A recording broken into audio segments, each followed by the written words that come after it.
Actor Vijay Sethupathi அவர்களின் மகளான ஸ்ரீஜா விஜய் சேதுபதி அவர்களோட 10th மார்க் இன்னைக்கு சமீபத்தில் வெளியாகி சோசியல் மீடியாவில் ரொம்பவே வைரலாக போய்கிட்டு இருக்கு.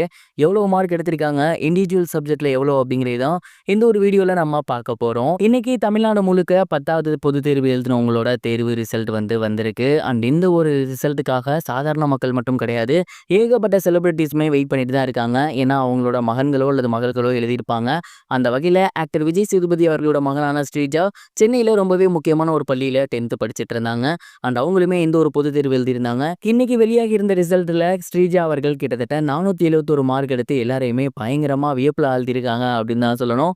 இண்டிவிஜுவலாக சொல்லணும் அப்படின்னா தமிழில் 97 எடுத்திருக்காங்க, இங்கிலீஷில் 92 எடுத்திருக்காங்க, அது மட்டும் இல்லாமல் மேக்ஸில் 90 எடுத்திருக்காங்க, சோசியல் சயின்ஸில் 93, சயின்ஸில் 97, ஓவராலாக 471 மார்க். இந்த ஒரு மார்க்கை விஜய் சேதுபதி அவர்களும் சரி, அவங்களோட ஃபேமிலி மெம்பர்ஸும் சரி கொஞ்சம் கூட எக்ஸ்பெக்ட் பண்ணவே இல்லையாமா.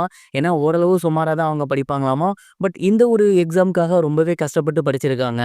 இந்த ஒரு மார்க்கை பார்த்துட்டு விஜய் சேதுபதி அவர்கள் அவங்களோட பொண்ணுக்கு வாழ்த்துக்களை ஷேர் பண்ணியிருக்காரு. அண்ட் இந்த ஒரு மார்க் இப்போ சோசியல் மீடியாவில் பயங்கர வைரலாக போய்கிட்டு இருக்கு. ரசிகர்கள் விஜய் சேதுபதியோட பொண்ணுக்கு வாழ்த்துக்கள் தெரிவித்து வந்துட்டு இருக்காங்க. இது ஒரு புறம் இருக்க, மிகப்பெரிய டைரக்டர் அண்ட் ஆக்டரான அனுராக் கஷ்யப் அவர்கள் சமீபத்தில் விஜய் சேதுபதி ஒரு சில விஷயங்கள் சொல்லியிருக்காரு.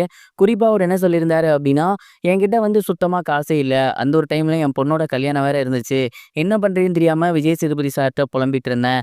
அண்ட் அவர் பார்த்துக்கலாம் சார், வில் ஹெல்ப் யூ அப்படிங்கிற மாதிரி சொல்லியிருந்தாரு. சும்மா பேச்சுக்கு சொல்கிறாரு அப்படிங்கிற மாதிரி தான் நினச்சேன். பட் கரெக்டாக உடனே அந்த ஒரு டைமில் எனக்கு மகாராஜா படத்தை கொடுத்துருந்தாரு. அண்ட் அதன் மூலியமாக என் பொண்ணோட கல்யாணத்தை நல்லபடியாக நடத்த முடிஞ்சுச்சு. ஒருவேளை அந்த ஒரு டைமில் அந்த படம் எனக்கு கிடைக்கலன்னா ரொம்பவே கஷ்டப்பட்டிருப்பேன். விஜய் சேதுபதி சாருக்கு தான் நன்றி சொல்லணும் அப்படிங்கிற மாதிரி பேசியிருந்தாரு. அண்ட் இந்த ஒரு விஷயம் இப்போ சோசியல் மீடியாவில் பயங்கர வைரலாக போய்கிட்டு இருக்கு.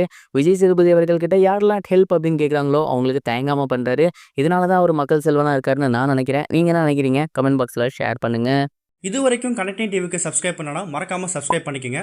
உடனடி அப்டேட்ஸ் பெறுவதற்கு நோட்டிஃபிகேஷன் பெல்லையும் கிளிக் பண்ணிக்கங்க.